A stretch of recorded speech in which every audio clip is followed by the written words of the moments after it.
오케이. 자,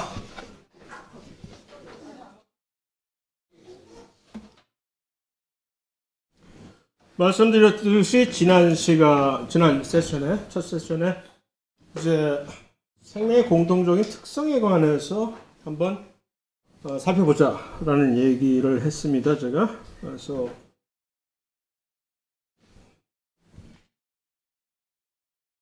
일단은 언급한 많이들 여러분들이 흔히 접하게 되는 생명의 공통적인 특성 중에 가장 상단에 나오게 되는 정교하고 복잡한 구성 또는 뭐 반대로. 그러니까 이 구성이 복잡하다라는 얘기죠.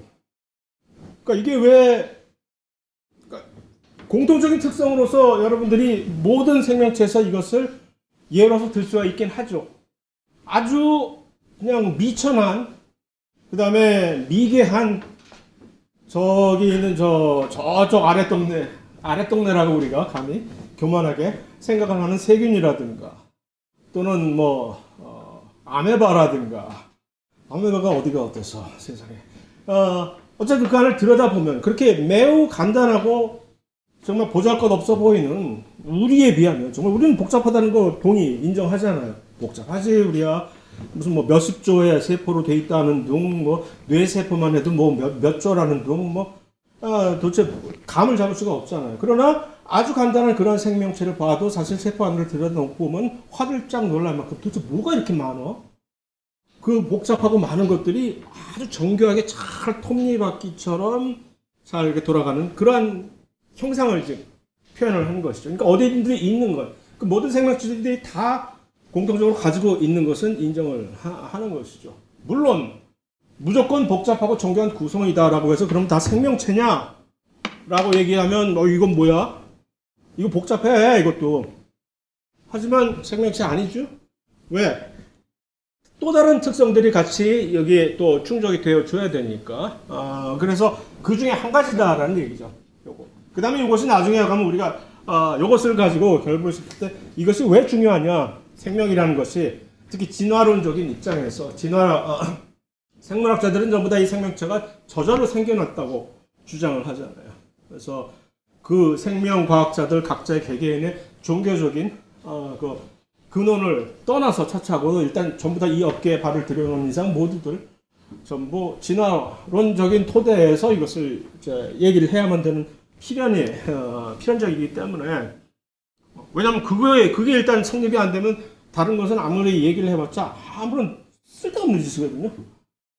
저는 분자생물학자이지만 분자생물학만 얘기하고 무슨 진화는 서로 민감한 얘기인데 얘기 안 하지 뭐 살짝 덮어두는 그게 안 되는 왜냐하면 제가 제 어떤 연구 주제를 진행시키고 그것을 제대로 소개하고 진행시키기 위해서는 그것이 바탕이 정말로 괜히 불화하는 얘기가 아니라 진화론적인 바탕에 그 개념 자체가 처음에 출발점이 되지 않으면 아무런 소용이 없는 그런 것이기 때문에 그렇습니다. 그래서 진화라는 것이 단순히 무슨 뭐 최재천 교수님처럼 그런 고명하신 그런 분들만이 진화에 관심을 쏟는 것이 아니라 저같이 이렇게 쓸데없는 밥만 축내는 녀석들도 진화를 인정하지 않고는 그것을 한 발짝도 나갈 수가 없다는 얘기예요. 어쨌든 그 관점은 사실 복잡하고 정교한 구성이 꽤 중요한 일종의 논쟁 사항이 되긴 합니다. 저절로 만들어졌다는데 네가 어떻게 이렇게 만들 수가 있어? 저절로 만들어졌다며. 절대로 저절로 만들어지기 위해서는 이렇게 될 수가 없는 거 아니야. 라는 사실 빌미를 제공해 주기도 하죠. 창조론, 창조과학이라는 일종의 그런 섹터에 있는 분들이 공격을 할 때 논쟁거리로 말도 안 되는 소리를 왜 생물학자들은 하고 있느냐. 어떻게 저절로 복잡하고 정교한 것이 안 복잡하고 정교하지 않은 떠돌이 먼지 같은 것들로부터 이렇게 만들어질 수가 없지 않느냐라는 얘기인데 언급은 이제 이 장에서 살짝 되어 있긴 하지만 그런 관점에서 이것이 매우 중요한 사안이긴 합니다만 어쨌든 이 복잡하고 정교한 구성으로서 우리가 생명하면 그 복잡하고 정교한 구성을 이루어서 뭐를 만들겠다는 것이냐가 중요한 것입니다. 그래서 그 복잡하고 정교한 모든 생명체가 다 가지고 있는 하나의 출발점, 생명의 가장 근본적인 구성 단위, 세포가 그런 식으로 만들어졌다는 얘기죠. 세포야.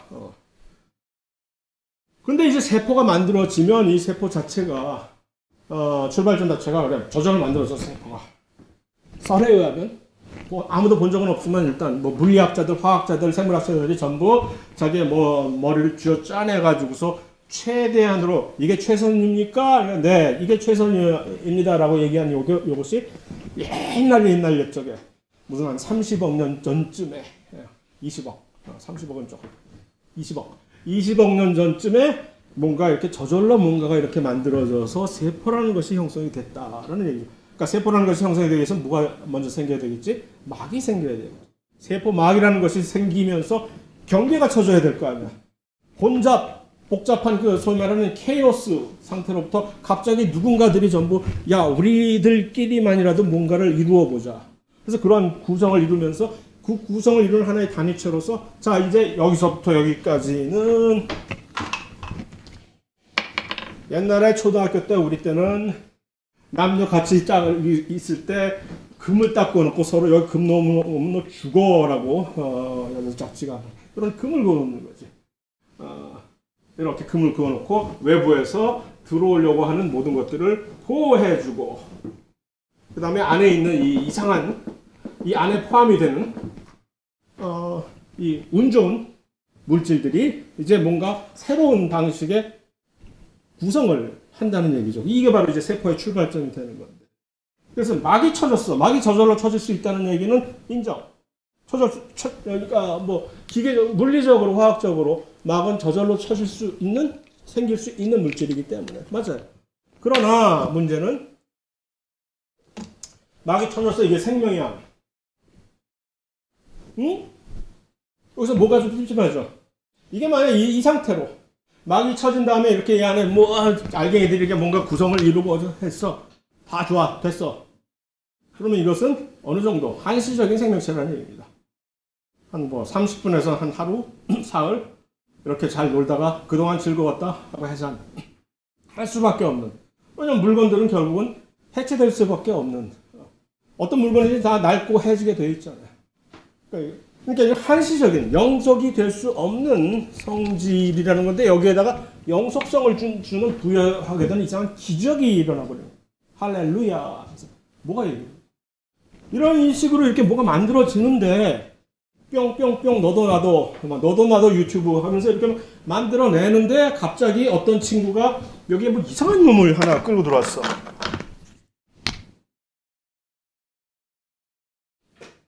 이상한 녀석이 여기 들어왔네?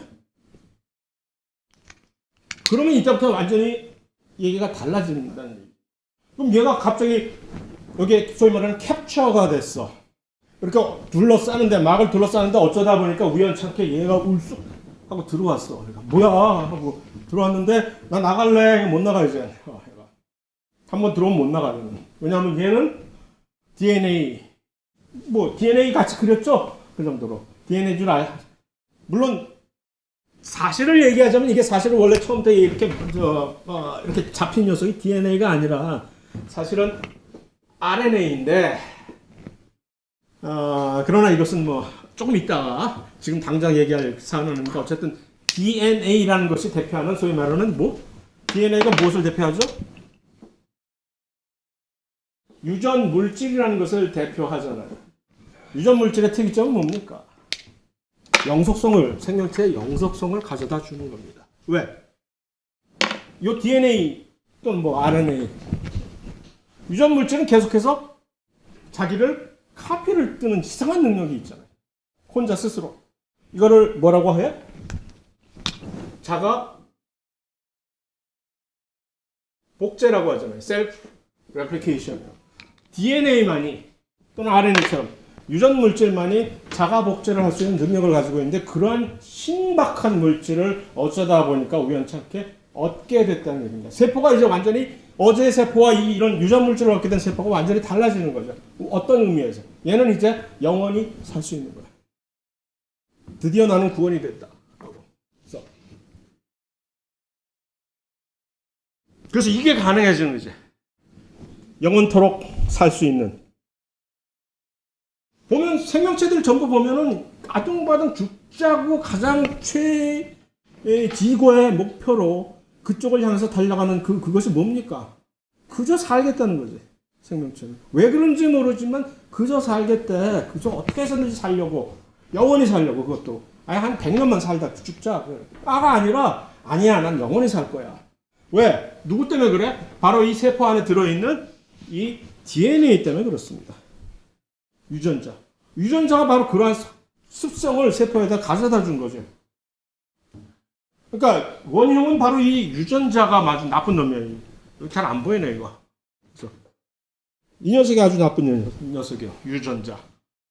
그래서 얘가 그냥 계속해서 살고자 하는 그런 이 더러운 욕망을 자꾸 표출을 하기 때문에 할 수 없이 세포는 거기에 끌려서 계속 영원히 살게 된 거거든요. 어쩔 수 없이. 그냥 잠시 살았다가 갔으면 얼마나 좋았을까. 근데 영원히 살고 있네.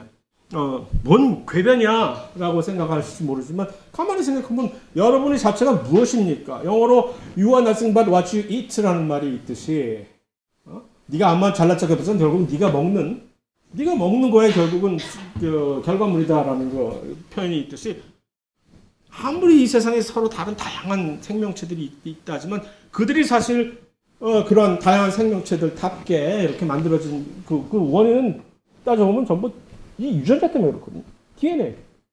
DNA가 모든 것을 전부 다 알아서 이렇게 딱 그 DNA의 농간에 놀아나고 있는 거죠. 그리고 그것을 뿐만 아니라 DNA는 계속해서 자기를 복제해가지고서 영원히 살자. 근데 문제는 한계가 있잖아. 물리적으로. 영원히 못 살잖아요, 이 세포가. 뭐 한 30분? 1시간, 3시간, 10시간 또는 어찌저찌 해서 우리처럼 이런 식으로 종합을 만들어서 살아. 뭐 할기 걔 100년?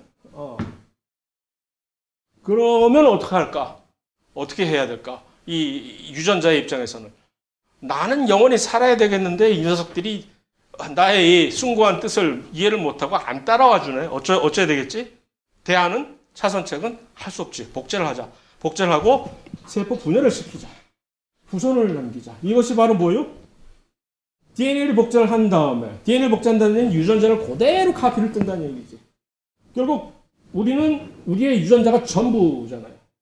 우리가 어디 가서 소멸한다 하더라도 우리의 유전자만 그대로 꺼내올 수만 있다면 세상에 공룡도 유전자를 꺼내가지고서 복제를 하고 이 세상에 전부 다 풀어 놔매기는 세상인데 무슨 영화에서만 얘기지만 어쨌든 그게 다 가능하다는 얘기 아니에요. 네안데르탈이 어떻게 DNA를 전부 다 회수했다고 칩시다. 다시 환생시킬 수가 있다는 얘기예요. 결국 그 얘기는 DNA가 우리의 전부는 사실 DNA다라고 얘기를 할 수가 있다는 얘기죠. 그 DNA가 계속해서 살아남는 한 당신은 뭐야? 계속 살고 있다는 얘기죠. 물론 살짝 몸을 바꿔 타는 거지. 건차 타다가 새 차로 계속 갈아타는 거죠. 리스 끝났어? 그럼 다시 새 차 타. 뭐 하고. 그것이 바로 세포 분열을 통한 여러분들의 영생이 된 거죠. 이 유전자 덕택에. 그것을 우리는 생식이라고 얘기를 하는 거예요. DNA 복제를 하고 세포 분열을 해서 그 분열 자체가. 그래서 여기까지만 와서 봤을 때 벌써 세 가지의 공통된 생명의 특성이 전부 다 모든 생명체에 있을 수밖에 없는 거 아니에요. 일단 그래서 태초의 세포가 만들어졌어. 이런 식으로. 정교하고 복잡한 구성을 통해 가지고 만들어졌는데 이 안에 유전자를 담지 못한 세포는 전부 다 소멸됐고 이 안에 유전자를 가지게 된 세포만이 살아남아서 그런데 그 덕택에 이것은 계속해서 이런 식으로 자기를 끝까지 살아남으려고 발악을 지금 하고 있잖아요. 이 생식. 그러니까 생식이라는 특성, 유전자를 가지고 있다는 특성, 그 다음에 모든 생명체가 세포로 구성되어 있다는 이 특성 세 개가 동시에 다 모든 생명체에서 가질 수밖에 없게 되는 거죠. 이게 안 되면 일단 생명 자체로서의 출발점, 같은 출발선상에 있지 못하게 되니까. 그래서 그런 거예요. 그래서 이런 공통 특성이 요 세 가지는 최소한. 그러면 이 공통 특성은 어떤 식으로 서로 연계가 되어 있느냐를 이해를 하는 것이 훨씬 더 중요한 얘기죠. 그냥 단순히 1차원적으로 이 세 개가 공통된 특성이야. 그러지 말고 처음은 왜 얘네들 셋이 모든 생명체에서 나타나는 공통된 특성이냐는 것을 이해를 하고 어렵지 않잖아요. 이해하는 거. 두 번째 훨씬 더 중요한 점은 이것들이 어떤 식으로 해, 어떤 관계로 서로 자기들끼리. 생식은 도대체 왜? 요 유전자라는 것을 갖고 있게 되면 이 생식을 할 수밖에 없구나. 어떤 식으로. 그런데 이제 생식에서 다양한 서로 각 개개인의 취향에 따라서 나는 그냥 빨리빨리 할래 생식. 그러면 이제 이것을 우리는 무성생식이라고 얘기를 하는 것이고 세균처럼 또는 자작나무처럼 그냥 빠르고 쉽잖아. 간단하게 가성비 값. 무성생식은 가성비 짱이라는 얘기. 그냥 하나의 세포가 두 개로 그냥 짱짱짱짱 벌어지면서 계속해서 수를 불려나가는 것이니까. 그런데 여기에 약간의 아킬레스건이 있죠. 그러다 보면 완전히 폭망하게 되는 경우가 생기거든. 왜냐하면 전부 그런 식으로 생식하는 모든 이 집단은 클론이잖아, 클론. 유전적으로 동일한 클론. 그럼 여기에 갑자기 이상한 뭔가 자연재해가 코로나가 닥쳤다. 여기에 몰살하게 되는 거예요. 똑같이. 그래서 이제 그걸 옆에서 주위에서 안타깝게 지켜보던 그 이웃은 우리는 저러지 말아야 되겠다. 좀 돈이 들더라도 약간 시간이 걸리더라도 약간 모멸감을 우리가 많이 받더라도 유성생식이라는 것을 하자. 유성생식은 뭡니까? 두 개의 서로 다른 개체의 유전체가 합쳐가지고서 야 우리 임시적으로 우리 조인할래? 조인하는 동안에 우리 패 돌려 패 섞어 다음 판 돌리면 패 섞어 하는 식이 바로 유성생식이죠. 두 개의 유전체가 합쳐졌을 때 이게 약간의 DNA의 배열이 서로 살짝 변하는. 그러면 다음 세대들은 유전적인 다양성이 생겨나게 되는 거지. 그러면 이제 코로나가 닥쳤을 때 한 40명은 사라진다 하더라도 어떤 이상한 유전적인 변이를 가지고 있는 생존자들이 남아서 다시 또 여기를 이렇게 번성하게 하는 이득이지. 나중에 처음엔 비싸고 그다음에 서로 이런 식으로 자기의 파트너를 짝짓기 하는 게 얼마나 어려운 일입니까? 그래서 정말 더러워서 못 해먹겠다 짝짓기. 맨날 거절만 당하고 이제 그럼에도 불구하고 난 죽어도 한다 하는 그들의 후손이 여기 지금 이렇게 딱 버티고 있는 것이죠. 그러니까 끝까지 열심히. 그게 이제 생식이 되는 것이고 생식을 하는 동안에 변이 다양성이라고 얼핏 생각할 때 그럼 이건 유성생식을 하는 사람들만이 변이 다양성을 갖게 되는 거구나라고 혹시 착각을 하게 될 수가 있는데 그렇지 않아요.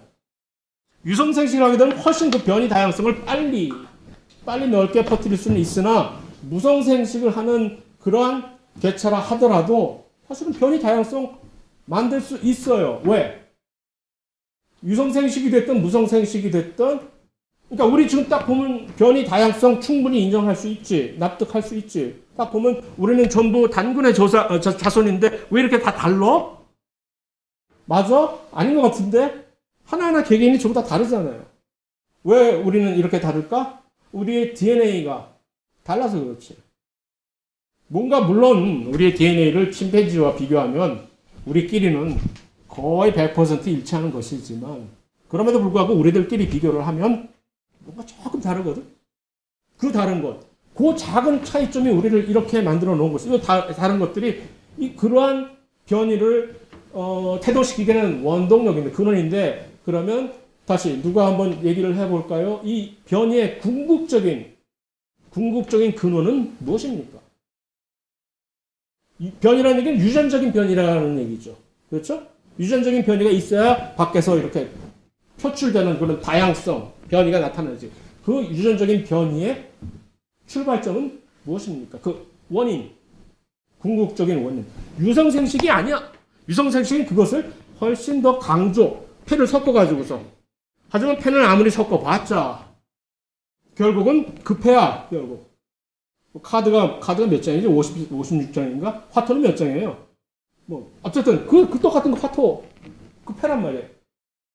그런데 여기서 실제로 변이가 생긴 그 원인은 뭘까요?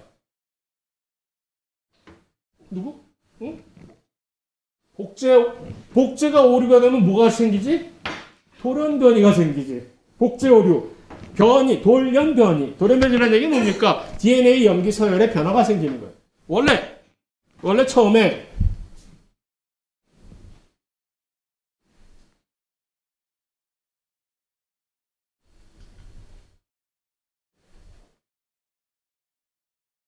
딱 사람이 하나 있는데 여기서 두 사람의 일란성 쌍둥이가 태어났다고 칩시다. 일란성 쌍둥이야. 응애 막 태어났어. 일란성 쌍둥이가 태어나면 태어나자마자 유전자 검사를 딱 했을 때 이 두 일란성 쌍둥이 유전자는 이론적으로 100% 일치해야지. 그죠? 맞지? 100% 일치. 이 두 일란성 쌍둥이가 형제라고 칩시다. 형제가 100년을 살았네? 장수무대 나왔어. 100년을 살아가지고서 나온 다음에, 100년 정말 장수하셨네요. 장수 기념으로 우리 한번 DNA 검사 한번 해볼까요? 요즘 가격도 많이 싸졌다는데. 한 2만 원이면 돼요. 그때, 조금만 있으면 한 2만 원이면 여러분들이 유전체 전체를 DNA를 한 일주일 만에 완전히 판독을 끝낼 수 있는 시대가 바로 내년, 후년, 그때쯤 와 있거든. 지금은 한 100만 원 들어야 되지만, 그게 가격이 한 2만 원, 3만 원으로 곧 떨어지고. 얼마든지 할 수 있지. 지갑에서 2만 원 꺼내. 야, 그래. DNA 한번 검사해보자. 100년 전에 우리가 했을 때는 우리가 100% 일치했잖아. 그러면 이 옆에 있는 그 쌍둥이 형제가, 뭐하라 해. 돈 아깝게 2, 3만 원이라고. 어차피 똑같을 텐데, 100년 후에. 나도. 어떻게 생각해요? 똑같을까?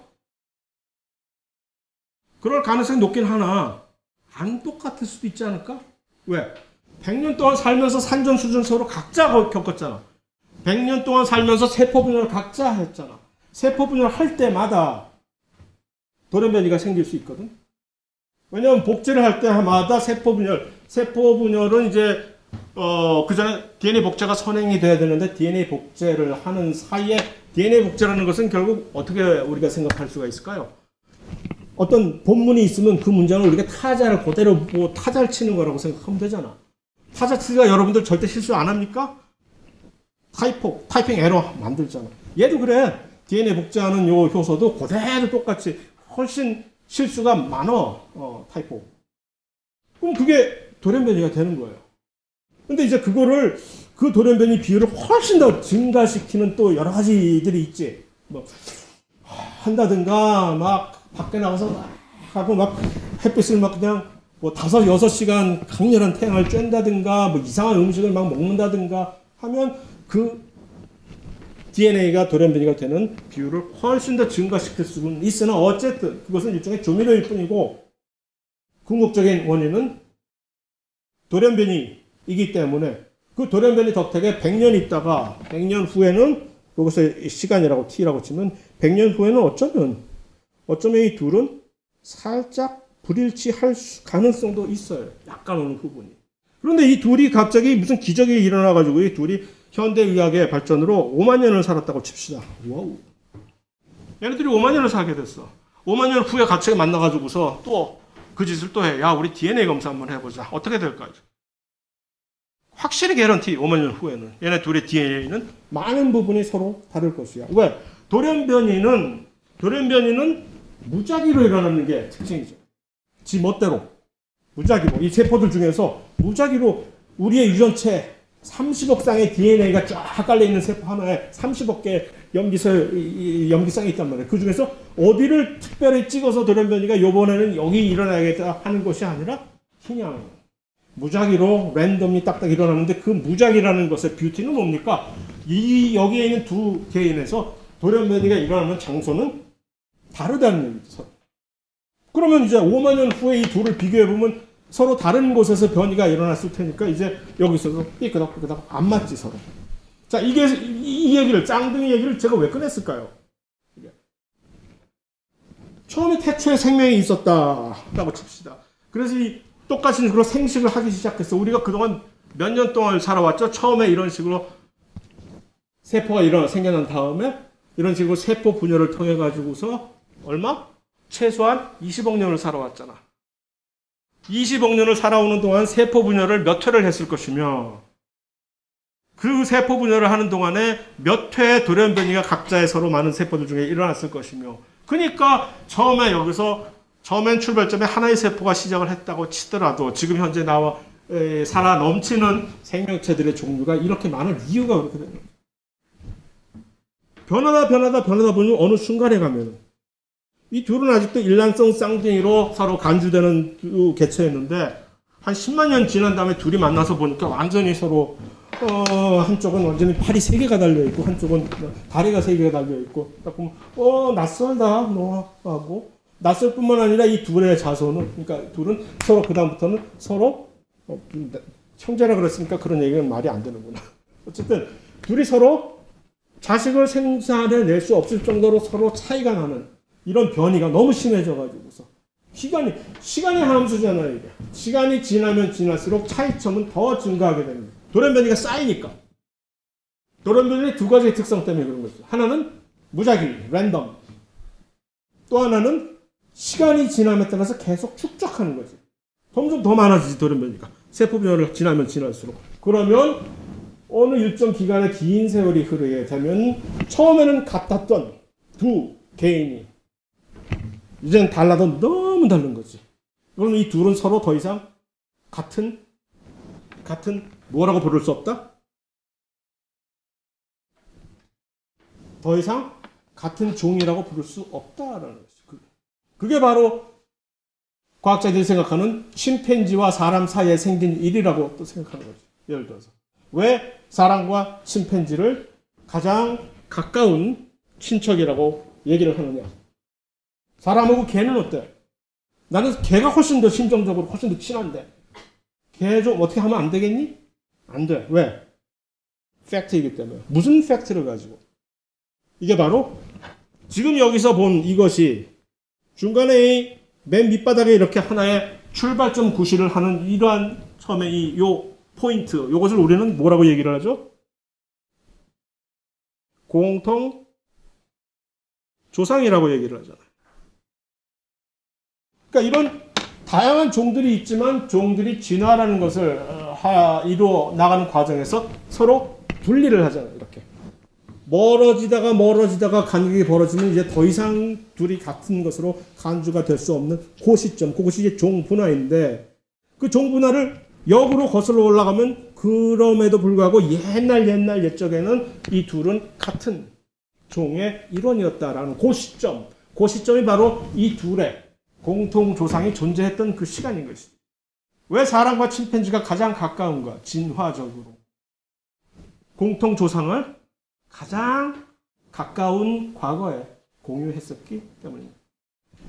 이론적으로 얘기하면 이 모든 생명체는 동, 식물, 세균 다 섭렵해서 할 거 없이 모두가 어느 한 시점에서 적어도 최초의 출발점에서는 모두 공통조상을 공유했다는 얘기죠.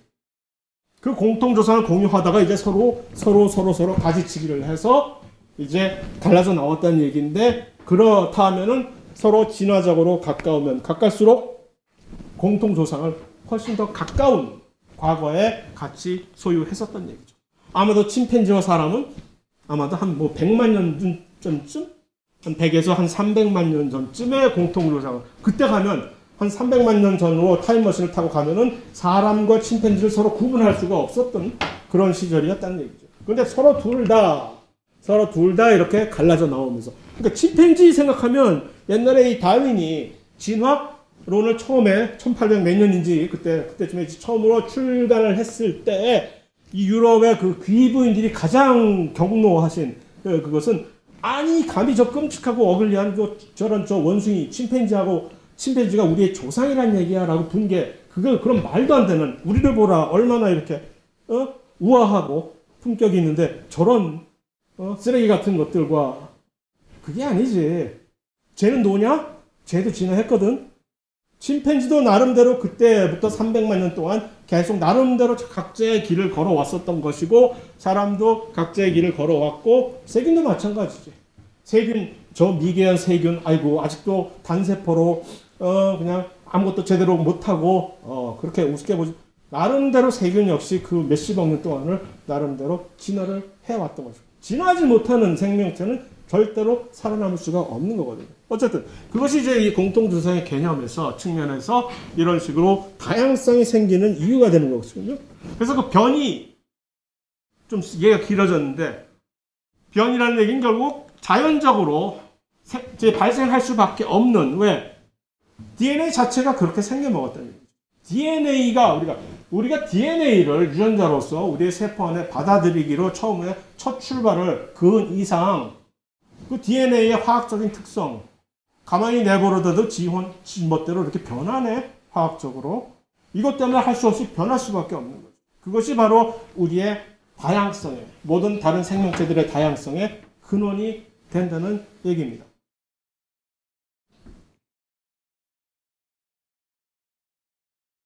여기서 이제 진화가 개입을 하게 돼요. 요 다양성을 가지고. 그냥 진화가, 우리가 전부 그러한 돌연변이 같은 게 없이 그냥 이렇게 세포 분열을 하면 모두가 전부 저기 클론이었다면, 돌연변이 같은 건 없어, 이 세상에. 그렇다면 진화가 여기에 개입할 여지가 없습니다. 보통 진화할 때 우리는 자연 선택이란 말을 떠올리죠. 여기 딱 이렇게 있는데, 일단 자연 선택이라는 것을 통해서 진화를 하기 위해서는 전제 조건이 무엇이냐? 요 안에 그 그룹에, 요 집단 안에 어떤 장소에 서식하고 있는 각 개개인의, 그룹 안에 있는 개개인들 간의 이 유전적인 다양성이 먼저 존재해야 된다. 이거 없으면 뭘 도리가 없어. 나보고 자연을 모셔와가지고, 자, 오늘은 자연을 초빙해 모셨습니다. 그래서 자연 선택을 한번 부탁해보죠. 했는데 자연이 딱 보아하니 누구를 뽑으라는 얘기야. 여기서 다 똑같은데 할 수가 없는 거지. 그러니까 자연 선택이라는 어떤 그런 과정을 통해 갖고, 그게 뭡니까? 결국 자연 환경 조건이 변하면 다양한 유전적 변이, 다양성으로 표출되는 그러한 것들을 가지고 있는 이 각 개개인들이 그때 가서 그 변화된 환경에 적응하기 위한 그 노력 자체가 서로 다를 수밖에 없다는 얘기죠. 누구는 성공하고 누구는 실패하는 거죠. 그러면 보통 자연 선택하면 조금 극단적인 얘기로, 그래서 누구는 죽고 누구는 살고 그런 경우도 있을 수 있지. 코로나의 경우처럼 누구는 죽고 누구는 살고 코로나. 하지만 훨씬 더 많은 대부분의 경우에 그렇지 않고, 살짝 요 자연 선택의 결과는 보통 무엇으로 나타내는가? 영어로밖에 지금 잠깐 생각이 안 나는데 reproductive success라고 해요. 그러니까 생식을 얼마나 훨씬 더 잘할 수 있느냐라는 그것이 경쟁력이 되는 거죠. 어떤 특정한 자연 환경 조건에서 그 특별한 자연 환경 조건에 부합하는 어떤 개인은 훨씬 더 짝짓기를 잘할 수가 있고, 그러면 그 자손을 훨씬 더 많이, 예를 들어서 남들이 10명의 자손을 낳는 동안 자기는 그런 식으로 해서 열심히 해서 여기 나오고 완전히 내 스타일이야, 여기. 그래서 100명의 자손을 낳을 수가 있었다면, 요 트렌드가 자연 환경이 곧바로 그 다음에 갑자기 해가닥 바뀌지 않는 한, 그 자연 환경이 한 50년, 100년 계속 이어진다고 하면은 시간 문제예요, 이거. 처음에 이렇게 100명의 자손. 그러나 곧 있으면 다음 세대, 다다음 세대에는 이 집단은 완전히 나의 자손으로 쫙 깔려버리게 되는 거죠. 그러면 나의 유전자가 여기를 완전히 지배를 해버려요. 그렇게 되면 이제 완전히 나의 유전자, 나의 특이한 유전자가 여기를 지배하는 새로운 누군가가 생겨난 거죠. 그게 바로 새로운 종의 탄생이 되는 겁니다. 그럼 저쪽 동네에 가서, 옛날에 저쪽 동네에는 원래 그렇게 살았었는데 갑자기 이 돌연변이가 갑자기 여기를 확 휩쓸어버리게 되니까, 이 집단이. 그래서 여기 집단이 구성원이 가면 낯설고 저쪽 동네 사람하고 결혼도 못하고, 그럼 이제 그때부터 새로운 종으로 출발하게 돼. 아마 사람도 그렇게 됐겠지. 어쩌다 보니까 그런 돌연변이 때문에. 어쨌든 그런 자연 선택 과정을 통해 가지고서 이것이 특별한 종이 선발이 되어버린 거예요. 그런데 그 와중에서 이 자연 선택이라는 게 결국은 각 개개인에 대해서 그런 식으로 적응도를 테스트하는 일종의 것이지만, 궁극적으로 우리가 그것을 확인하는 과정은 집단, 개체군이라고 얘기하는 전체적인 수준에서 우리가 확인을 할 수가 있거든요. 예를 들어서 이 코로나의 저항성을, 슈퍼 저항성을 가지고 있는 한 개인이 있었는데 코로나가 닥쳐와서 완전히 나머지는 다 죽고 이 사람 혼자만 살아남아서 이 사람의 자손이 다 뿌려졌다 라고 하는 극단적인 얘기에는 금방 그것이 확인이 되지만, 그러지 않고 적응도가 아주 미세한 차이가 날 경우에는 이 그러한 특이한 형질이라고 얘기하죠. 우리는 형질, 유전자에 의해서 발현이 되는 어떤 특이한 표현형. 그 형질이 전체적인 유전자 이 집단의 구성원들이 전부 다 예를 들어서 집단 면역을 갖게 되기까지는 좀 시간이 걸리는 것이고 그 다음에 그 집단 면역을 완전히 가진 다음에야 그 코로나에 대해서 이 집단은 내성이 생겼어. 그러면 이제부터 예를 들어서 코로나에 내성이 생긴 집단이 하나의 새로운 인류의 종이라고 치자. 그럼 새로운 인류의 종이라는 얘기는 다시 말해서 그 종 분화라는 새로운 스피시즈는 종의 단위에서, 그러니까 그 집단의 단위에서 개체균, population이라고 영어로 얘기하는 그 집단의 단위에서만 항상 우리가 확인하고 과정이 전개가 되는 것이다라는 것을 인정을 할 수가 있죠. 그러나 그 와중에 각 개개인은 가만히 있으면 될까? 아니죠. 이 모든 것은 뭡니까? 어떻게든 살아보려고, 다시 강조하지만 어떻게든 살아보려고 발부둥치는 이 전체적인 노력이 현실적인 하나의 적응 상태거든요. 그랬을 때 각 개개인은 그것에 같은 방향으로 쭉 나가기 위해서 무슨 짓을 할까요? 일단 세포 단위에서 또는 개체 단위에서 최소한 이 세 가지를 항상 염두에 둬야 되는 겁니다. 대사, 그 다음에 자극에 대한 반응, 항상성 유지. 이 세 개가 또 역시 생명의 공통적인 특성으로 나타나는 그 세 가지 캐티고리거든요. 이 세 개가 왜 어쨌길래? 일단 대사작용이란 뭡니까? 정의가. 영어로 메타볼리즘이라고 하는 이 대사. 정의가 뭐예요? definition. justice가 아니라 definition. 대사. 생명체 안에서 일어나는 모든 화학 반응. 이 대사작용이에요. 근데 그게 뭐 어쨌다고? 왜 생명체 안에서 화학 반응이 일어나느냐라는 문제죠. 왜 생명체 안에서는 화학 반응이 일어날까? 이 대사작용이라는 얘기는 생명체 밖에서는 절대로 발견할 수가 없는 아주 고유한 왜 생명체 안에서는 이 생명체 특유의 소위 말하는 우리가 화학 반응이라고 통틀어서 얘기하는 그러한 것들이 일어나야만 할까? 왜 그럴까? 대사작용이 뭐 어쨌길래? 대사하면 신진대사가 잘 이루어지면 건강해져. 그런가? 그래서 그런 건가? 조금 관련이 있을 수도 있죠. 대사작용의 결국은 그 생명체 안에서 대사작용이 일어나지 않는다면 생명체는 어떻게 될까? 죽어요. 왜 죽어? 대사작용을 통해서 무엇을 하지? 에너지. 대사작용은 엄청나게 많은 종류의 화학 반응이 있겠지만 결국은 이거 아니면 저거 아니에요. 화학 반응의 결과로 에너지가 방출이 되는 그런 대사작용이 있든가. 아니면 화학 반응을 처음에 시작하려면 주위에서 펀드레이징을 해갖고 일단 돈을 갖다 이제 꼬라 박아야 그 같은 말을 해도 이렇게 저속한 표현 이게 좀 사람 점잖은 말로 표현할 수 있잖아. 꼬라 박다니. 이건 진짜 정말 괜히 하는 소리가 아니라 고쳐야 하는데 이 나이에 어쨌든 주입을 해야 에너지를 주입을 해야만 되는 반응이 있고 그것을 우리는 크게 두 가지로 무슨 뭐 동화 반응이다 무슨 이화 반응이다 하잖아. 그게 중요한 것이 아니라 왜 결국 이 에너지의 입출입이 문제라는 얘기죠. 에너지는 무엇입니까? 생명체가 복잡하고 정교한 구성을 이뤘어. 어쩌다가 보니까 정말 천우인조로 하느님의 은총으로 이 복잡하고 정교한 구성을 이루었어. DNA를 가지게 돼. 근데 문제는 어떻게 유지를 하지 이거? 유지하려면 돈 들어. 돈이란 뭡니까? 에너지라는 얘기죠. 에너지를 확보를 하지 못하면 이 모든 것이 아무런 쓸모가 없는 못돼 안 돼. 그러니까 에너지 없이는 아무것도 안 된다는 얘기죠. 이 유지 자체만 위해서도. 그 다음에 그거 말고도 에너지 돈 들어갈 때가 좀 많아요. 생명체 안에서 그 에너지. 그러니까 어떻게 해서든지 에너지를 외부에서 확보해 오려고 별짓을 다 하지. 무슨 짓. 그래서 먹는 거야. 그래서 음식을 갖다 먹고 그 다음에 결국 음식을 갖다 먹는다는 얘기는 그 음식물에 붙은 에너지를 뽀개가지고서 거기서 나오는 에너지를 써서 딴 데 전용하고 그 에너지로 뭔가를 새로 짓고 그러니까 이 대사작용이 반드시 모든 생명체에서는 있을 수밖에 없다는 얘기죠. 그러니까 당연히 대사작용은 어디를 가든 결국 대사작용이 있느냐 없느냐가 어쩌면 얘가 살아있는 생명체냐 아니냐를 구분하는 하나의 중요한 가늠자로 작용할 수가 있는 거죠. 두 번째, 자극에 대한 반응은 뭐지? 외부 바깥 세상이 어떻게 돌아가는지 안테나를 달고 신문도 보고 막 해서 세상 돌아가는 걸 알아야, 알지 않으면 어떻게 돼? 왜?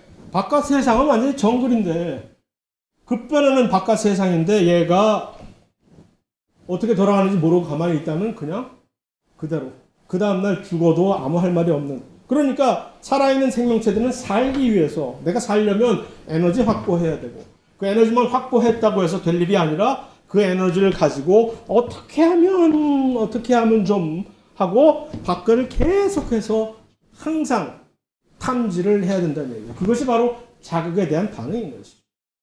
주로 세포 바깥쪽에다가 이렇게 막 여러 개를 깔아놓고 있잖아요.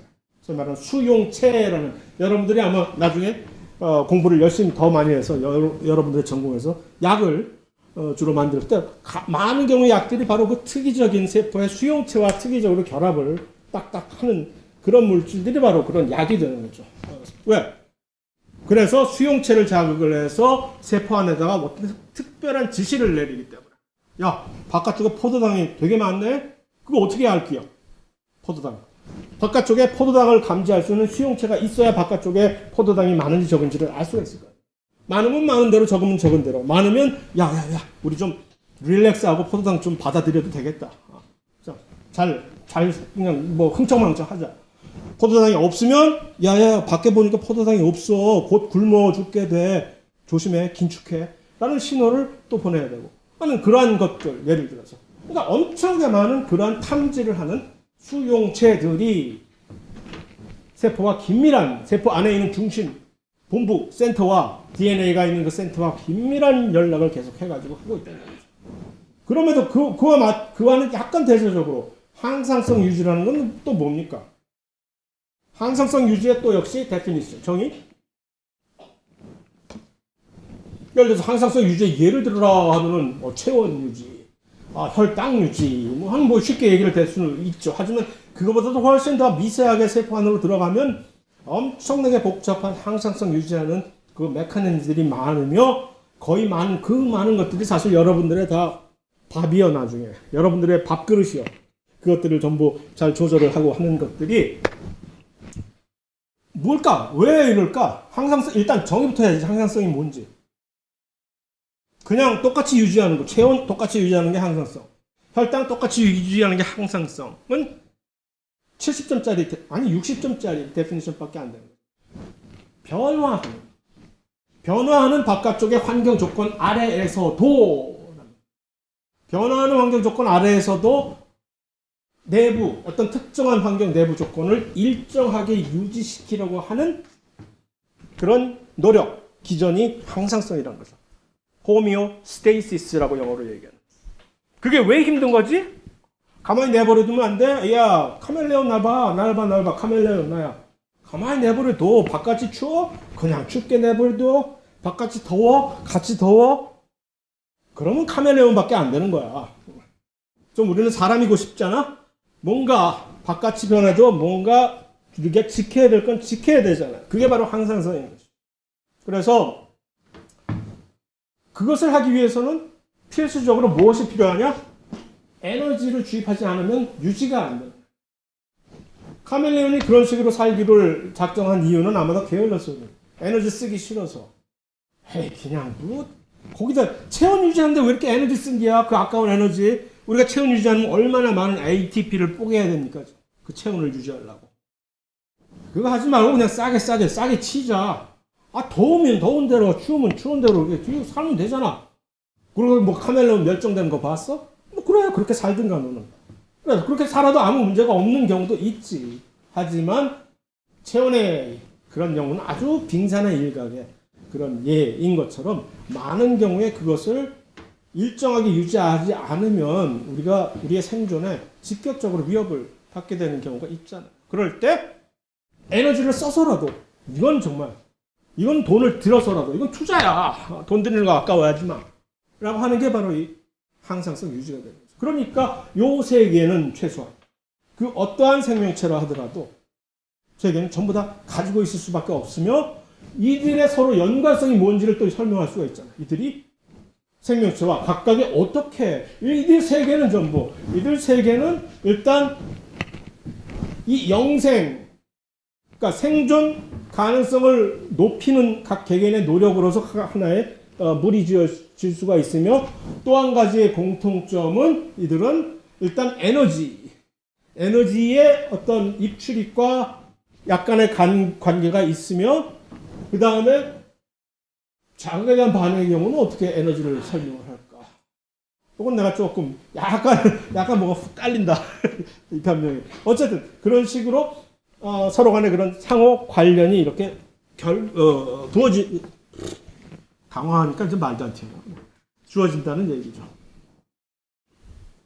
그래서 이것이 전체적으로 한 개개인의 적응을 향상시켜주는데 일조를 하게 되는 주요한 세 가지 팩터 중에 하나라는 얘기죠. 그럼 둘 다를 열심히 숙제를 다 열심히 한 개개인들이 모인 집단은 어떻게 되는 거지? 선택이 되는 거죠. 그래서 그 선택된 그 집단이 뭘로 나타나는 거죠? 종 자체가 완전히 적응을 하게 되면 이제 진화라고 우리가 진화라고 확실히 도장을 꽉 찍어주는 그 순간은 결국 이 개개인들의 노력에 의해서 자연의 적응, 환경에 적응된 그 노력들이 결실을 맺어가지고서 전체적인 이 그룹이 집단적으로 이것을 적응을 성공을 했을 때 우리는 진화했다라고 얘기를 하는 거고 그럼 그런 식으로 거듭 진화를 하는 과정을 통해 가지고 진화하지 못하면 도태가 되니까 도태가 되면 영생을 할 수가 없으니까 그래서 현재 살아남아 있는 여러분들 사람, 호모세이피언스의 멤버, 구성원들인 여러분들 그 다음에 무슨 이 펜트리고 뭐지? 침팬지의 학명이 그래요. 그들의 자손들 하는 식으로 그 모든 각 개개인들이 이런 식으로 해서 영생을 아직도 누리고 있다는 얘기입니다. 딱 맞춰줬네 이제 50분이. 그래서 여기 이제 일종의 서머리이고 나머지는 이게 사실 좀 더 시간이 있어서 나머지 것들 그러니까 다음 시간에 이거 완전히 끝냈다고 이렇게 못 본 척 하지는 못하겠네. 또 몇 가지 언급을 해야 될 것이 일장에서 있기 때문에 하지만 짧게 간단히 그것을 마치고 다음 시간에는 아마 2장으로 후다닥 넘어가려고 합니다.